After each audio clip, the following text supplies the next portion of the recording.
இதை வந்து இது எப்படி வாய்ப்பு எப்படி இதெல்லாம் நடந்துச்சு அப்படின்னு ஆச்சரியமா இன்னும் வியந்து பார்க்குற ஒரு விஷயம்.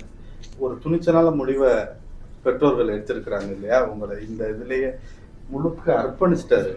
அப்போ நீங்க எல்லா குழந்தைங்களும் பள்ளிக்கூடம் போயிட்டு இருக்கிறப்ப நீங்க எல்லாத்தையும் கற்றுக்கிட்டு வேற ஒரு பாதையில பயணிச்சீங்க இல்லையா?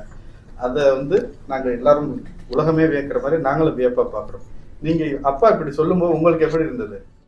10 வருஷத்துக்கு முன்னாடி கமர்ஷியல் மியூசிக், சினிமா, இந்த வேர்ல்ட் டூர் பெர்ஃபார்மன்ஸ் அது இதுன்னு சொல்லுவாங்க. ஸோ அதுக்கு எல்லாம் போகிறதுக்கு முன்னாடி இந்த மாதிரி நீங்கள் திருக்குறள் பண்ணுங்கள், நீங்கள் ஸ்கூலுக்கு போகல, ஸோ எஜுகேஷனல் சிஸ்டமில் உங்களுடைய ஒர்க் ஒன்று வரணும்.